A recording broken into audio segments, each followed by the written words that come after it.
I'm Glenn Fay, the Director of Education here at the Centre for Independent Studies. In the area of education, the one that I'm so proud to be leading today is a program that's probably been among our most successful and most enduring over more than 2 decades, largely thanks to the leadership of my predecessor, Dr. Jennifer Buckingham, who many of you know, and is also here this morning. The work that we've covered in this area has been extremely broad, more than probably any other think tank involved in this space. That's everything from early reading to curriculum, to teacher preparation, to resourcing, and really anything else you can think of in education policy and practice. For those who follow our more recent work, a lot of the emphasis these days is on advancing what we describe as the science of learning, science-informed teaching practice that we think should be embedded in policy and practice right across Australia's schools and policy. In addition to the research that we do, we also look to policy and practice from around the world that we think offers lessons for policy and practice here in Australia. For those who joined us here in this very room a few months ago, we heard from the world's leading education economist, Eric Hanushek, and he talked about some of the most innovative policy approaches being used across the US, where they were adopting evidence-based practices in a market-based framework and solving many of the complex challenges facing some of the jurisdictions there. Virtually online here last year as well, we spoke with Dr. Carrie Wright, who was the state superintendent of the state of Mississippi, historically in fact, the worst performing state in the entire United States, and which has found its way in the last few years dramatically rising the rankings to now be basically the middle of the pack. A really remarkable achievement and a lot that we can learn and adapt into our systems here. But we've also looked to England. And while many in the world have looked to other models and sort of false prophets in education, particularly Finland, which many of you may be aware, we think the English model is one that makes a lot of sense for Australia's practitioners and policymakers, and it's where we'll continue to look more closely at through the course of this year in particular. A little over a year ago in this room as well, we hosted possibly one of the most dynamic speakers the CIS has ever welcomed, a woman named Catherine Burblesing. I think many of you may know.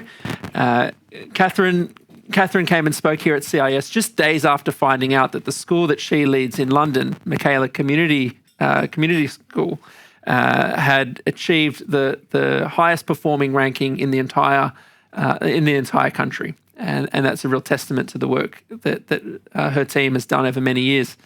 And she also reminds me that she also successfully received an OFSTED school inspection ranking of outstanding twice, including not that long ago.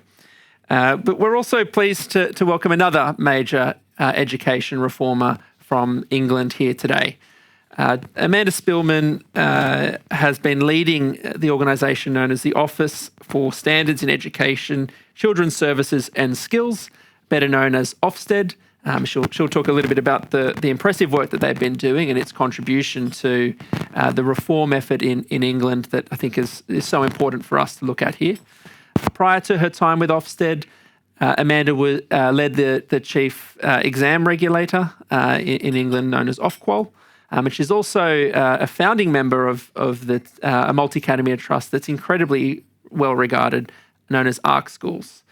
She's going to deliver a short address here to us, and then we'll follow that up with a conversation with her and I on the stage here, and then over to questions from you. But for now, please welcome Amanda Spielman.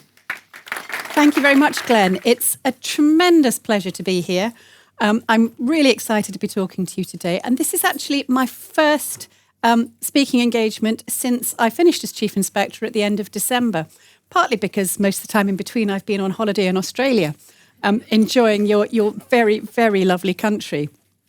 And it's also given me just a little bit of time and distance to reflect, not just on 7 years. I was the longest serving Chief Inspector and the only one ever to do 2 terms, as well as 5 years as chair of the exam regulator through the period of all the Michael Gove-driven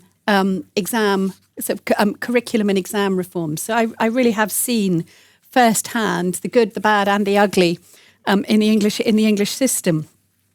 I thought I'd give you just a rapid bit of UK context I promise I will go through quickly, but just for a few things to make sense. UK, tremendously asymmetric in terms of education. Scotland has always been completely separate. Act of Union did nothing to bring Scottish education together with Welsh or English. Wales and Northern Ireland have been devolved more recently. So while the English education is governed from the UK Parliament, it's the English system that I've had responsibilities for. And I'm only speaking about England, not Scotland or Wales or Northern Ireland. But that's the bulk of the UK, 60 million of the 70 million UK population. There's been a very high level of school autonomy in England since the 1980s. I think we're in the top sort of 2 or 3 countries in the world in terms of the level of autonomy that is given to schools, whether they are community schools, sort of run through local government but not by local government, or academies or diocesan schools. They all enjoy exceptionally high levels of autonomy. And some of the stuff I'm talking about, therefore, the contention around inspection is because it is the regulatory lever that legitimises intervening in underperforming schools. You do not have line management routes to deal with an underperforming head, for example, in most English schools. So inspection becomes the thing on which that weight hangs, which contributes to the anxiety and fear that people do unquestionably sometimes feel, rightly or wrongly. It's a comprehensive system. There's a vestigial grammar school sector. That's only about 4% of secondary schools. Something like 7% of children are in private schools. Fee paying with nothing comparable to the Australian funding subsidy. It's an exam-controlled system historically. GCSEs and A-levels have been a tremendously powerful drivers of how schools run. There's an unusual faith schools fudge. Faith schools are funded. Unlike most countries, faith schools are part of the state system and are funded almost identically to other state schools. And religious education and collective worship are compulsory in all schools, and in faith schools, according to the tenets of that particular faith. But it's very unusual, I think, to have that requirement. But as I say, this tremendous belief in the value of autonomy. The school-led system is the mantra, with this unusually wide freedom for head teachers to follow their own interests and preferences. There's been a bit of a thirst for educational innovation, sometimes perhaps a bit too much on innovation for its own sake. It's been tremendous that there's been a real sort of research and evidence movement over the last 10, 15 years that has started to ground some of that slightly unfocused desire for innovation. There have been a series of content reforms around academies and academy trusts, and it's fair to say that that's a sort of incomplete set of reforms. I think it hasn't been helpful that there's been such a roller coaster post-Brexit of education secretaries. In my 12 years in education, I have dealt with 10 secretaries of state for education. My 12 years in one of my in either Ofqual or Ofsted. So the stability and the sort of reform commitment that Michael Gove turbocharged from 2010 onwards hasn't that power and drive, I don't think, has been sustained in quite the same way. Some really important things have happened, but it's been a distracted country in many ways, I think, dealing with the Brexit fallout, dealing with COVID, dealing with the sort of cost of living, the inflation and cost of living crisis that have followed. It's been hard to get people really to think about education for much of my time at Ofsted. But the content reforms were largely made pre-Brexit. The national curriculum, so moving back from a very skills-focused curriculum to a much more sort of knowledge-oriented. In the broadest sense, people love to dismiss the national curriculum and say it's just facts. It's not. It's a sophisticated instrument. It really thinks about the the systematic accumulation of knowledge and the development of the various kinds of skills off the back of that knowledge. But it's been a slow burn, and inspection has contributed to getting traction for it. There's been a national preference for outcomes-based regulation since the late 1980s, which contributed to the development of a model of strong and increasingly data-driven accountability for schools. And we do something that's a bit iffy, in my view, which is we rely heavily on results from tests, GCSEs and A-levels that were designed for student certification. We use those as tokens in the accountability system as well. Many countries keep accountability testing much more separate from certification than we do in England. And some of the problems we have, I think flow from that. So the national curriculum was established in the 1990s to establish consistent minimum standards. It got greatly expanded and revised. It lurched in 2009 into this very, very sort of skills-based model with very little content, and it did need substantial revision. We saw this at Ofqual through the period of exam reform, that there was a lot of discomfort, partly because people had worked out that with these skills-based models, you could teach children an astonishingly small amount of stuff and claim that you were building this skill and that skill off it. So there was a notorious example of a geography GCSE, which claimed to tick every national curriculum box, but which you could essentially just teach one topic, which was rivers. I don't think most people would be happy to think that all their children were taught about in secondary school geography was rivers. So those have had real traction. People have had to start thinking more about how to build knowledge and understanding, but particularly because of the emphasis on outcomes, there's an intellectual confusion that built up over the last 20 years about what the purpose of education really is. So especially young teachers under pressure to deliver tremendous grades, tremendous results to feed into accountability calculations, lost sight of the fact that their job is actually about educating children as well as possible, and came to conceive of it as being about getting the highest grades.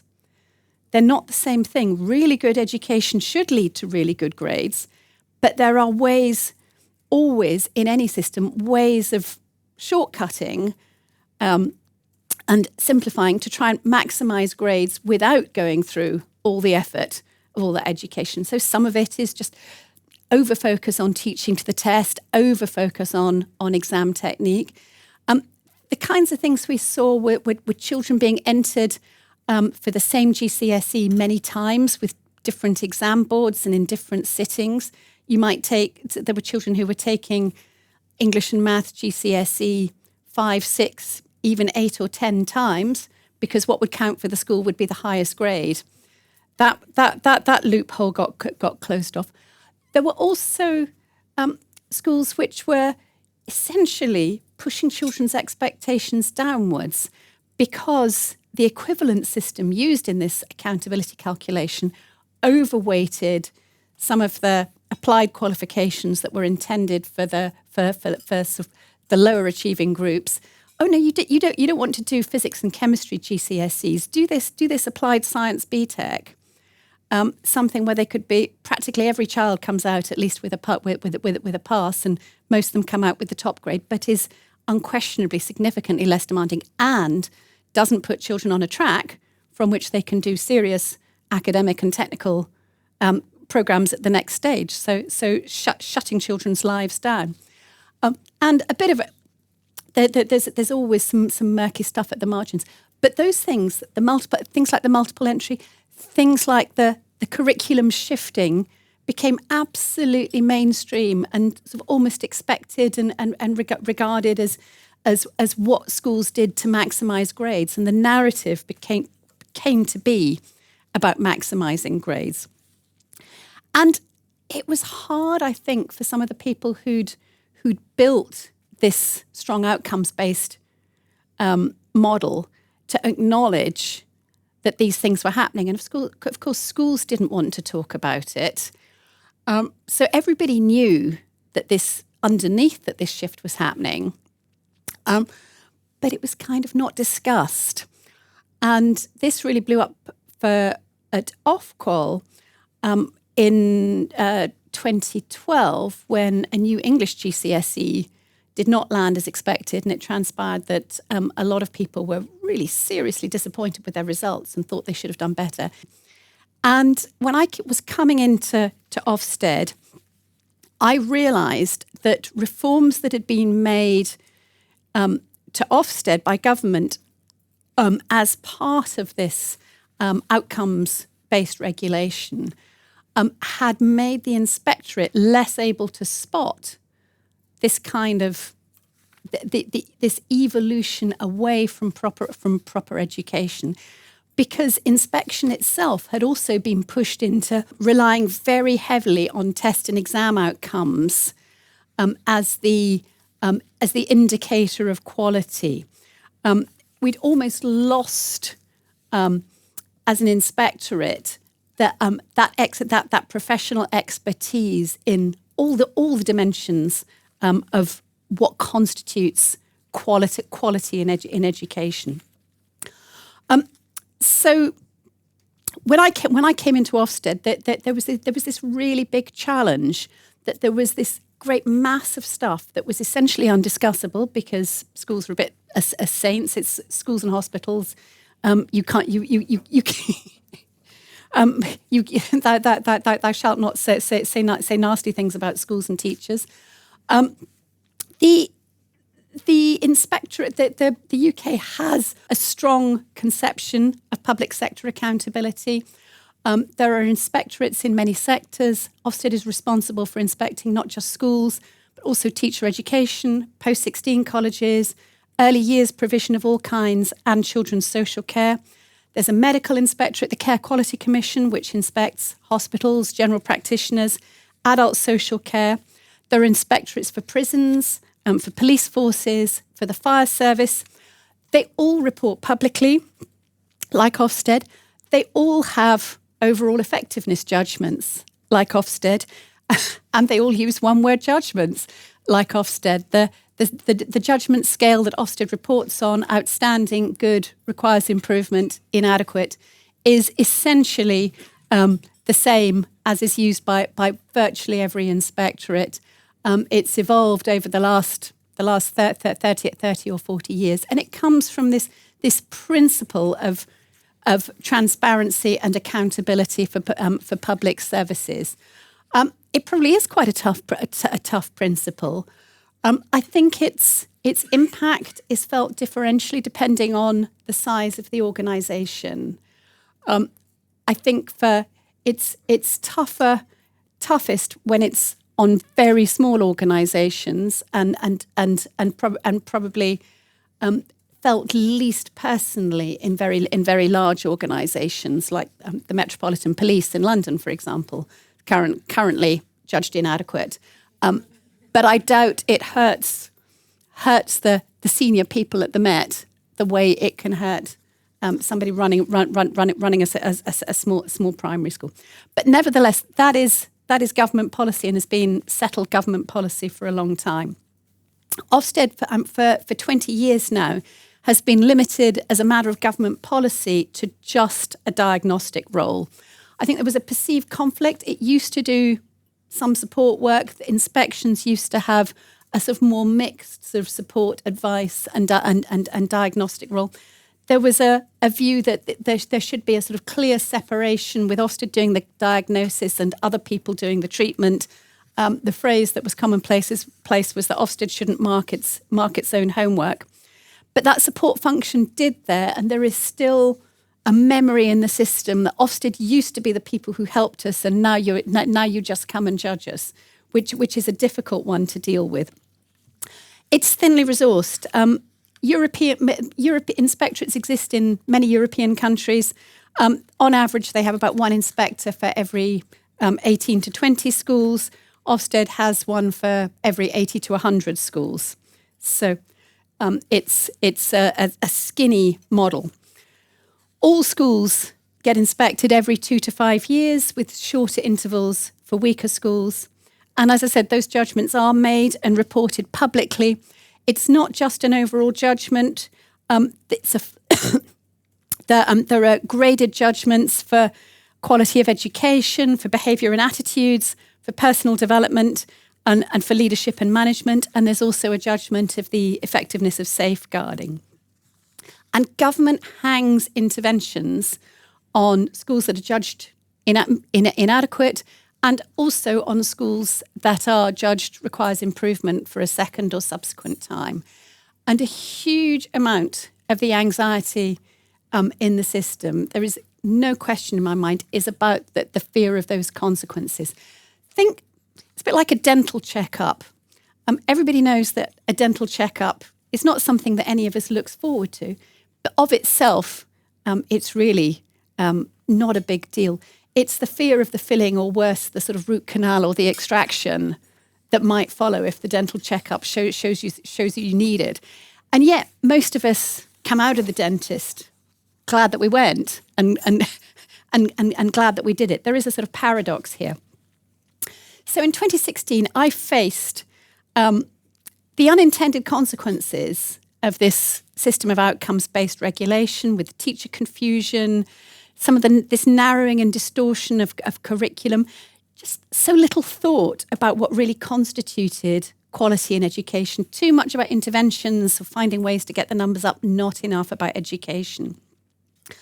And I found that inspection was intensifying these problems, and it couldn't really distinguish between school quality, intrinsic quality, and external factors like the proportion of parents who were using tutors to make sure that their children did brilliantly in reading by the end of primary school. My predecessor had a bit of a yen for battle language. He liked to say things like that if teachers were happy, it meant they weren't working hard enough. That one lived with him. I put a stop to all battle language the day I started. I didn't think it was helpful. I didn't think it created the right incentives in the system. I think inspection needs to be forensic, it needs to be impartial, but it needs to be reported and done without any hyperbole whatever. But there is huge sector dislike of the consequences hung on inspection by the government. That was there when I started. It's there today, and it's probably greater today because of that ratcheting up to include interventions on requires improvement as well as inadequate. And there have been very, very long-running campaigns to undermine Ofsted's credibility. So I was working in a context, I couldn't make any changes to government policy. The inspectorate is not a policy maker, and I couldn't overcome the resource constraints. I had to recognise the existing purposes of parents, of inspection, first and foremost, giving information and assurance to parents, and secondly, giving information to government and legitimising government interventions.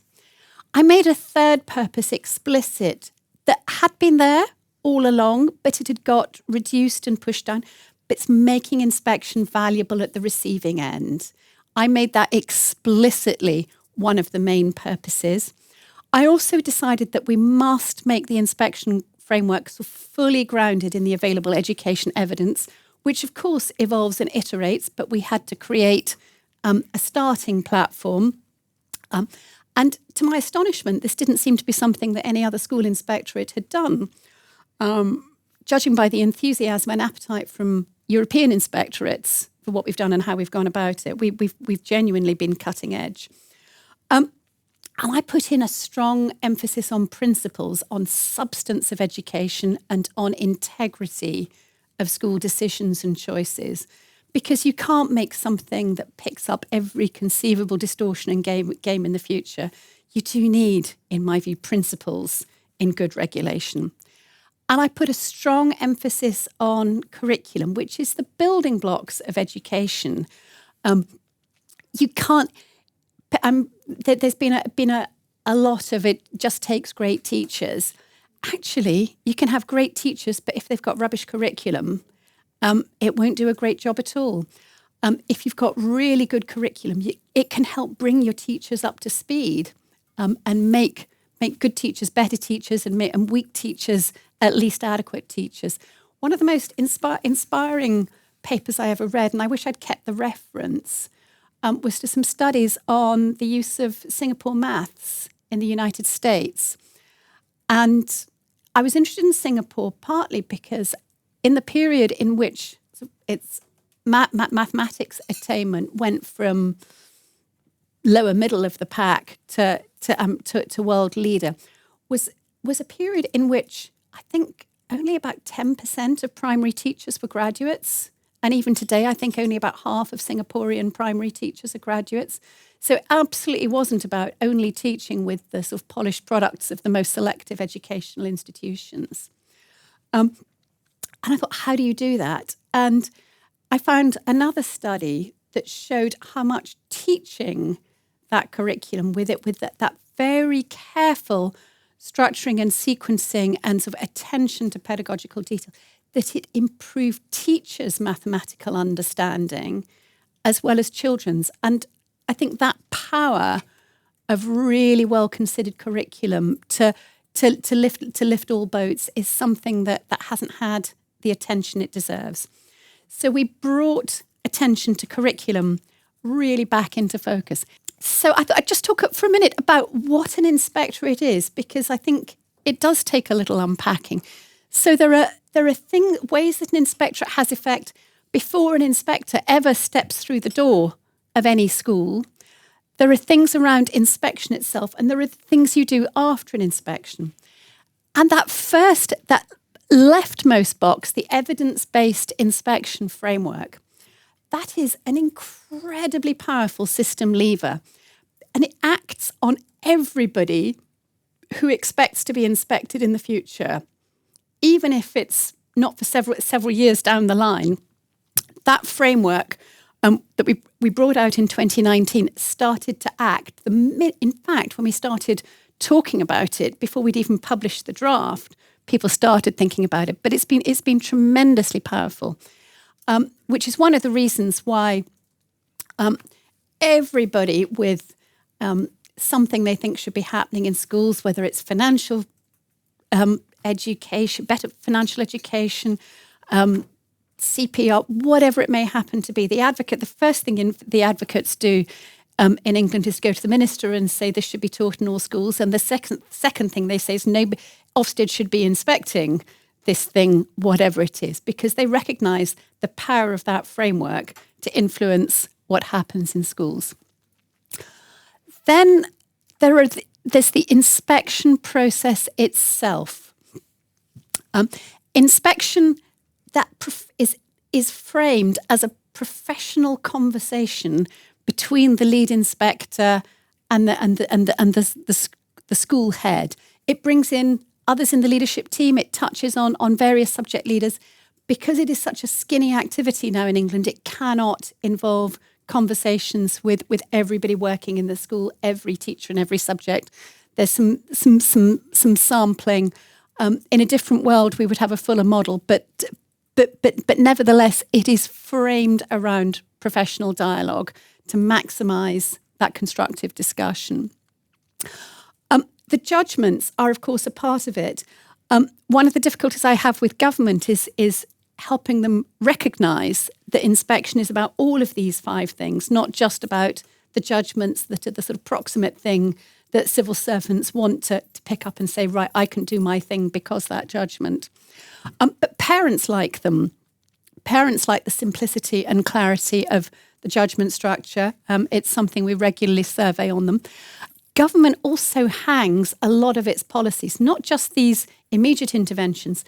We totted up and we found that at the moment there are 30 separate government policies that follow directly from overall effectiveness judgments. Some of them are about access to funding programs. Some of them are about who is eligible to be a national leader of education. Also, all sorts of things flow from that. So one of the ironies with the people talking about the evils of one-word judgments and overall effectiveness judgments was they were basically casting Ofsted as bad people for not deliberately thwarting government policy. I don't think I would have lasted long as Chief Inspector if I'd set myself up to deliberately break government policy, nor should I have done. The published reports, to preserve enough of the inspection dialogue, one of the choices I had to make with the new inspection framework was to shorten and simplify the reports, essentially because I could only allocate one day of the lead inspector's time to writing it. So we concentrated on the parent audience and did a lot of road testing to make sure that it gave parents the kinds of information and the level of information they wanted. But the feedback for the school, the much more detailed feedback for the school, happens in a feedback meeting.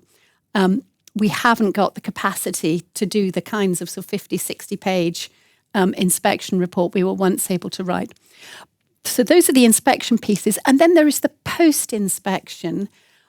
Every good inspectorate draws together the insights from the flow of inspections and publishes annual reports, thematic reviews, research reports, all kinds of publications that do several evaluations of its own work, that feedback partly into into getting the right focus and emphasis in the framework to make sure that it is pointing at the system issues that most need attention, also to inform government and policymakers, and also to help the sector itself.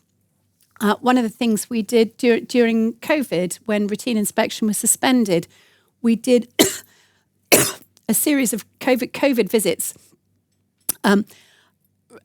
every month and wrote up a really, really rapid report on what schools were doing, how they were coping with remote teaching, and got those out really fast. And we were told by so many people that they were tremendously useful to schools, giving them the picture on the range of possibilities, what others were doing, helping them adapt to the unpredictable really fast. So a lot of thought goes into what's going to be useful to the sector in that post-inspection phase.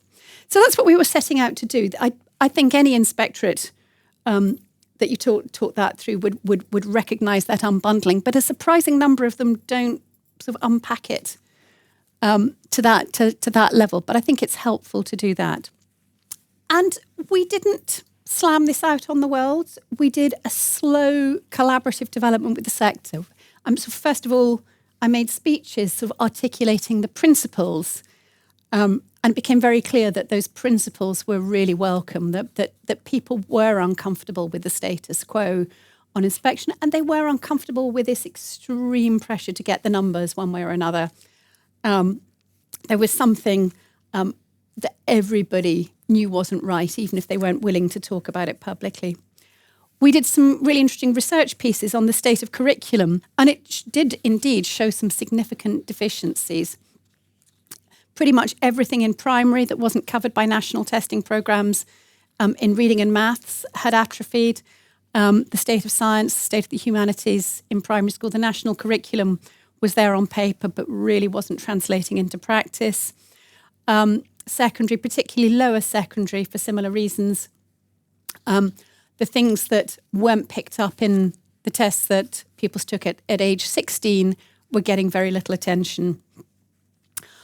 We compiled and published an evidence review to draw together everything that we thought sort of, should properly be lent on in constructing this definition of quality of education.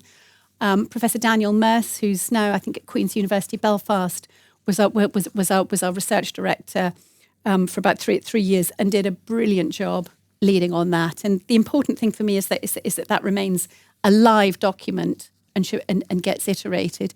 And we sent drafts around all the different education research organisations and talked to them about it and invited suggestions on things that could be improved, other things that we might want to introduce, any concerns about anything we were drawing on. But we put the legwork in to make sure that people were comfortable with what we were relying on. We published a draft framework with a long consultation. We did several stages of pilot inspections to do the sort of technical validation. Was it possible to make sort of reliable judgments on this model? made some final adjustments, and eventually put this in place in September 2019, sort of just 6 months before COVID. And thank goodness we did, because one of the bits of sort of political leaning I experienced was, can't you just put it off a year? It's all a bit scary, don't you think? It might be a good idea to take it more slowly. And I said, no, I think people get more apprehensive when you make them wait. I genuinely think the best thing for the sector is to get on with it. And thank goodness we did, because otherwise COVID would have intervened. Might never have happened. Parallel developments, we also put a huge amount into inspector training. The historic assumption in the inspectorate was that people arrived knowing everything they needed to about education, and you just needed to train them how to inspect. I didn't think those assumptions were still valid, partly because between their initial training and getting to their late 40s, 50-ish age at which people are typically hired as inspectors, people have had enormously different paths through schools, and they've had different specialisms on the way up. Some people have been very much on the sort of teaching and learning. Some people have been the timetablers. Some have been the sort of behaviour and pastoral experts. We needed to bring everybody up to the same platform, and we also needed fidelity to the framework. One of the criticisms of the previous model was that it did leave a lot of space for inspectors to sort of bring their own educational preferences. And it made inspection a bit too unpredictable. We had to make sure that people fully understood the conception of quality that was embodied in the framework and accepted it and were happy to work with it, even in the odd place where they might think that, well, if I were the chief inspector, it's not quite how I would have the framework written. We needed that fidelity. So we wrote an inspector curriculum to bring all inspectors up to the right level of understanding. We did a program of curriculum research reviews, so as to have subject by subject a similar sort of drawing together of the evidence on what constitutes good curriculum. We've published those, and we used those as the basis for inspector training, and also the webinar training that we disseminated to the sector to help schools understand this conception of what good in that how Ofsted looks at what's good in that particular subject. Ofsted has also been publishing an excellent series of subject reports on sort of drawing on inspection and other research and other Ofsted inspector visits to look at the current state of curriculum. Mostly progress has been pretty good since the last full round of research of curriculum reports that Ofsted did about a decade ago. There are a few exceptions. Religious education was one of them. I seem to remember PE I don't think was great. But in many subjects, and particularly subjects like English and maths, the core academic subjects, there's been a lot of improvement in recent years. And I think it is fair to say that inspection has contributed to getting that traction in schools, to getting people back to wanting to think about what is good education. There have been other developments in parallel, sort of new teacher training criteria, new inspection framework for that, which is nicely aligned with the school inspection framework. I think we've never had a better aligned set of regulatory instruments. I have mentioned earlier this, in my view, slightly difficult thing that government chose to ratchet up the consequences of inspection about 2 years ago. This was a development I was concerned about. I knew that it would put a great deal more pressure on inspection. There was no sort of additional resource capacity in the system for handling the kinds of situation where people were most likely to be anxious. I knew that it would lead to a big increase in sector apprehension, and it did. And another thing was that for a decade, schools that had been judged outstanding had been exempted from routine inspection. That exemption created some unintended problems. Partly, it meant that you had a whole category of schools on whom your framework no longer acted because they thought, well, we don't get inspected, so we don't need to pay attention to that. Partly because everybody knows that school quality can and does change over time. So it undermined the credibility of inspection because this school that everybody knows locally is not great still has an outstanding label from an inspection that happened 13, 14, 15 years ago. Why aren't you inspecting it? It made even though it was completely outside Ofsted's control, it made Ofsted look weak, as though it wasn't paying attention to all schools. So what's been the response to all these changes? Well, first of all, the media in England, like everywhere else, do love a bad news story. So you can be reasonably certain that anything negative will get reported, and that the long, slow, steady accumulation of positives gets less airtime. But the response has actually been extraordinarily positive. We do post-inspection surveys and report on those in the annual report. There's some bigger surveys that are going to start being published this year, I think.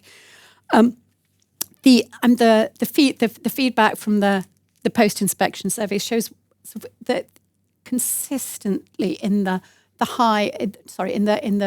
90% of people being happy about their inspection and seeing it as having been constructive, fair, proportionate, and so on. Which, given the weight that hangs on it, I think is remarkably high. The negatives have come mainly, I think, from the schools that have been the most tightly results focused and have had the school models most focused on getting those numbers at all costs. There was a bit of a political wobble back at the end of 2019, 2020 about that. But it was interesting, post-COVID, there was absolutely zero appetite for doing anything except sticking with the framework that I put in place. Nobody wanted to go back to the old model. Nobody wanted a tiny number of, the sort of let's blow everything up and start a whole new system people. But they had no traction whatever. It was very clear that all the sector stakeholders, including the ones who love to throw rocks, wanted to stick with this model. So it is frustrating because there is and for a very long time has been a collection of sector stakeholders who would like to break the whole regulatory model, who do not like the regulatory intervention model that government operates, and so they relentlessly amplify any negative story about inspection and shut down positive voices. There are a couple of Ofsted evaluations in the pipeline. A process and an impact evaluation. I don't think either of them has been published yet. We had to delay starting them because of the COVID suspension of routine inspection for 18 months. It was frustrating, but you can't evaluate the impact if you're not inspecting. But the anecdotal evidence does show a huge shift in school practice with real thought and at senior level, not just down the end of the line, about what and how to teach. And people are enjoying that. There's a sort of resurgence of sort of intellectual pride in the sector. There's real attention to the curriculum content, to the sequencing, to the consolidation of knowledge, to skill development, pedagogy. The subject associations have revived substantially as well. Thank you, Glenn. I've probably talked for longer than you wanted me to. I just wanted to reflect, Amanda, on, I think, some of the most striking remarks you made recently regarding at the time of the annual report. You described a social fracturing post-pandemic. Could you give us a few comments on that?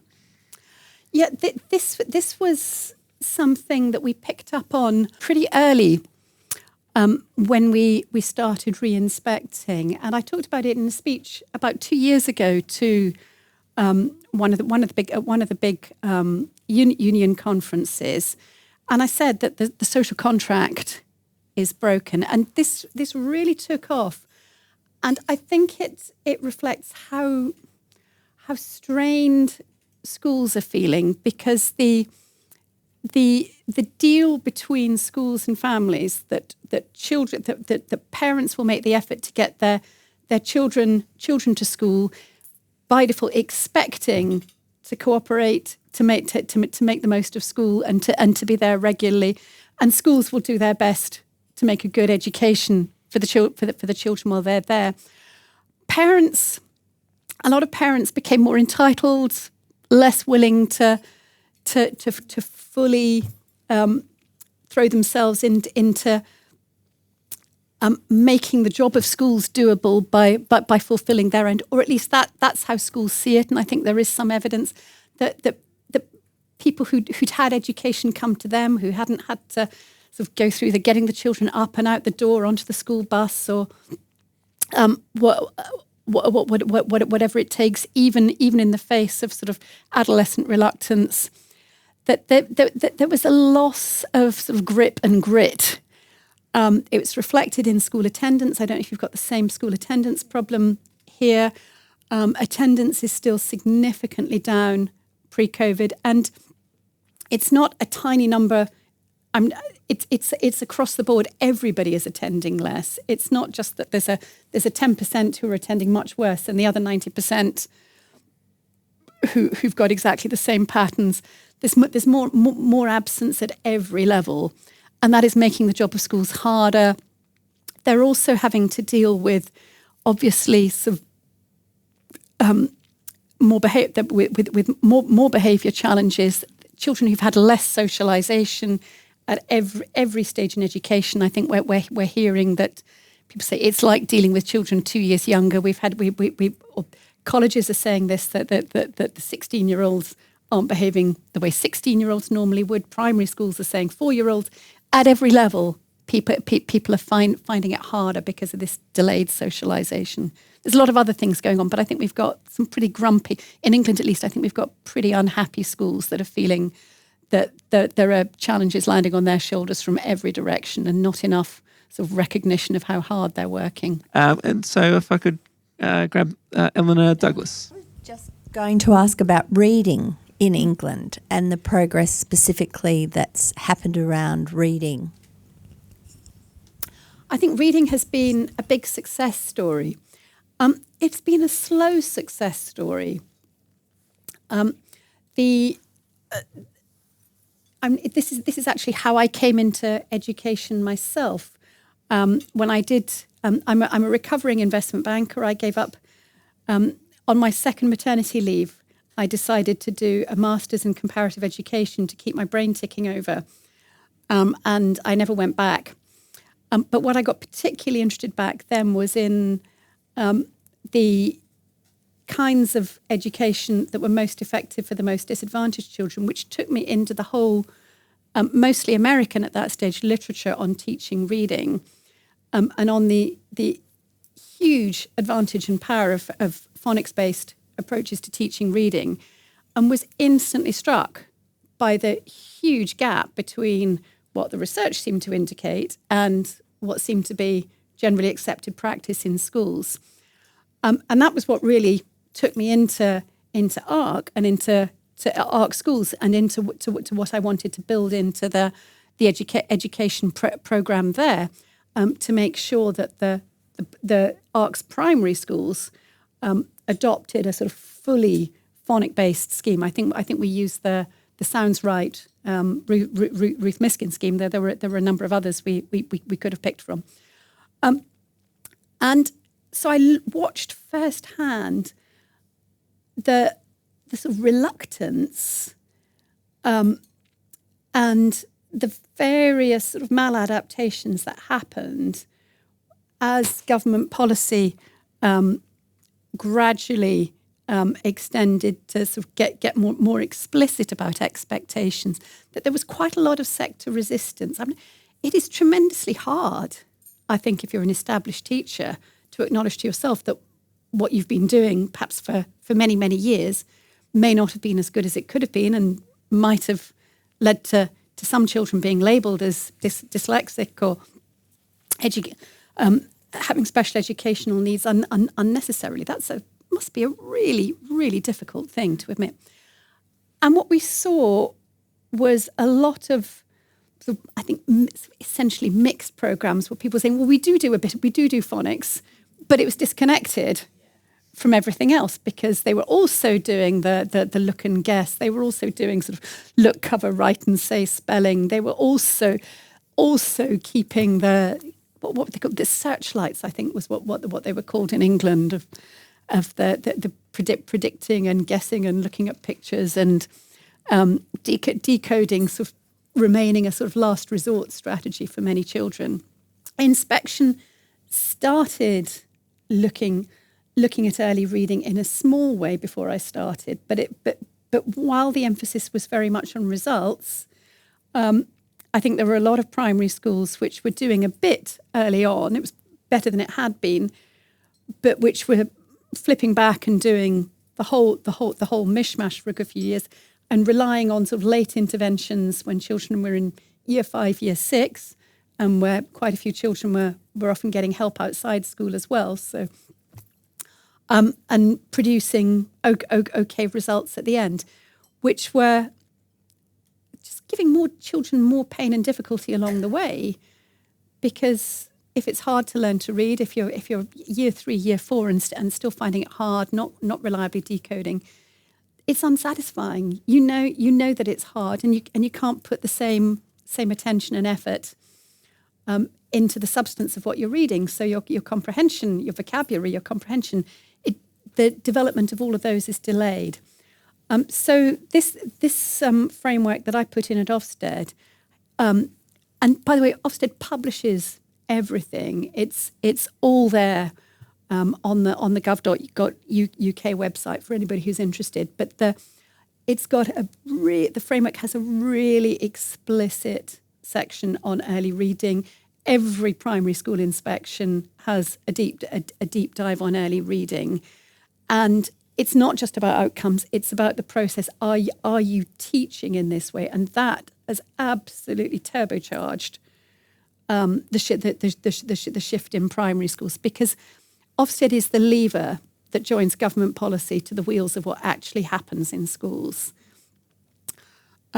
So I've been fascinated actually going round on inspections recently, seeing that shift, seeing some of the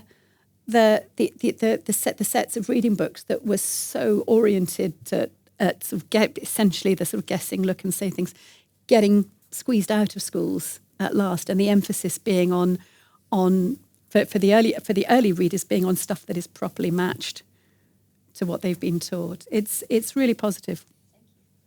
Roger Mesty-Green. Amanda, thank you for a fantastic presentation. It's been really inspiring. And I'm going to try and tie together that previous question about reading with inspection. And I'm minded from the that wonderful Sold a Story series. Yes, that Emily Humford. But when COVID struck, parents got unique insights into schools that they'd never had before because they saw what was going on in the classroom. And I wonder whether there's room for parental involvement in school inspection in some way that would make a continuing connection between parental insight into schools and supervision, which would lead to better outcomes. It's a really interesting question. And Catherine Burbelsing, you were talking about, who is indeed a marvellous speaker, and I visited her school a couple of times. She is a great woman. She is a great one for the sunlight being the best disinfectant. My experience in primary schools is that most parents choosing a school choose on the place that feels warmest, cuddliest, nicest for their child, and don't realise or aren't looking out for, is this really rigorous reading teaching, or will my child actually learn, properly learn the foundations of elementary maths? Will they actually have to learn their tables, their number bonds? Will there be sort of systematic teaching all the way through? Or even, will my child get taught a proper pencil grip and come out of primary school with a proper pencil grip and able to form letters write fluently in a sort of relaxed way? go around secondary schools, and I often find it shocking how few children have been really taught. Well, parents, when they've got a 4-year-old, 5-year-old, they're looking at a school for, they tend not to be focused on those things. They realise about those things later on, when they're having to hire a tutor in year 4, when they realise that their child, who they know is a perfectly bright child, is struggling with thing X or thing Y.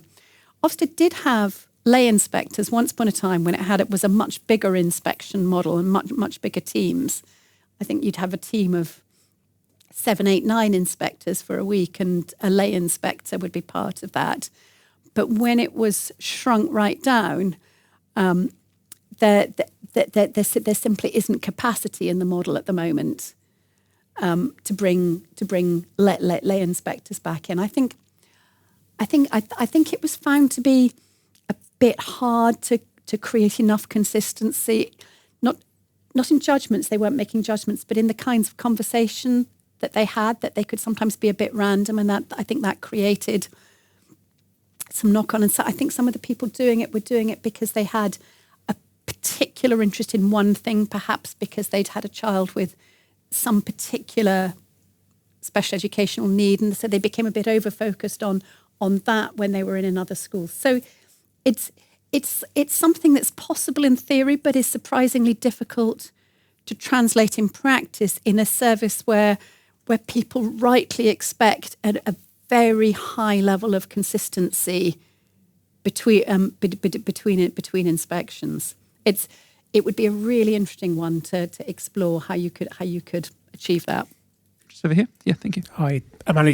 Thank you very much. You spoke about a degree of consistency with the English system. So just despite the fact there's first, middle, upper, but mostly primary, secondary. There's a small proportion of schools are independent. Faith is integrated within the system. It's a pretty consistent model. Whereas in Australia, I don't get the sense, having worked here for nearly 5 years, that there is a system. It's a mismatch of different states and contexts. For what you know of the Australian system, can you see a similar framework for inspection and accountability being overlaid where there is no system but a real variety of systems? One of the things I was told by one of my distinguished predecessors as chief inspector is you've got a tremendous platform when you speak from your evidence. As soon as you start speaking without evidence, you're just the person on the bus spouting off. Inspection does get used in most European education systems, and in Wales, Scotland, Northern Ireland, and Ireland, most countries have it. Many have it. Many larger countries in Europe have it essentially at a provincial level, because it's unusual for a country with a population the size of England to have a national education system. It's much more common. I think Italy, Germany.